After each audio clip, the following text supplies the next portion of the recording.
ಇತ್ತೀಚೆಗೆ ಈ mobile use ಮಾಡಿ, ಲ್ಯಾಪ್ಟಾಪ್ ಯೂಸ್ ಮಾಡಿ, ಅಡುಗೆ ಮನೆ ನಿಂತ್ಕೊಂಡು ಕೆಲಸ ಮಾಡಿ, ಮತ್ತು ಟೀಚರ್ಗೆ, ಬ್ಯಾಂಕ್ ಅವರಿಗೆ ಬಗ್ಗೆ ಕೆಲಸ ಮಾಡೋದ್ರಿಂದ ಇಲ್ಲಿಂದ ಈ ಭಾಗ ಭಾಳಷ್ಟು ತೊಂದರೆ ಆಗ್ತಾ ಇದೆ. ಸೊ ಇದು C7, T7 ಮತ್ತು T1, ಇದು C7. ಇಲ್ಲಿ ನಾವು ಪಲ್ಪೇಟ್ ಮಾಡಿದಾಗ ಭಾಳಷ್ಟು ಜನರಿಗೆ ಪೇನ್ ಇರುತ್ತೆ.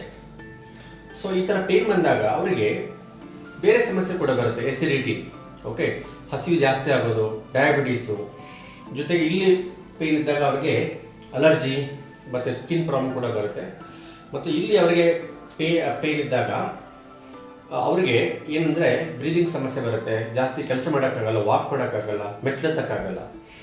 ಸೊ ಯಾಕಂದರೆ ನರ್ವ್ ಮೇಲೆ ಪಿಂಚ್ ಆಗುತ್ತೆ, ಡಿಸ್ಕ್ ಬಲ್ಜು ಅಥವಾ ಫಸ್ಟೆಡ್ ಜಾಯಿಂಟ್ ಫಿಕ್ಸೇಷನ್ ಆಗಿ ನರ್ವ್ ಮೇಲೆ ಪಿಂಚ್ ಆದಾಗ ಭಾಳಷ್ಟು ಸಮಸ್ಯೆ ಆಗುತ್ತೆ. ಮತ್ತು ಪಾಶ್ಚರ್ ಚೇಂಜ್ ಕೂಡ ಆಗುತ್ತೆ, ಕೈಫೋಸಿಸ್ ಆಗುತ್ತೆ, ಬೆನ್ನು ಗೂನ ಆಗುತ್ತೆ. ಸೊ ಇದು ಭಾಳಷ್ಟು ಸಮಸ್ಯೆಗಳು ಕಾರಣ ಆಗುತ್ತೆ.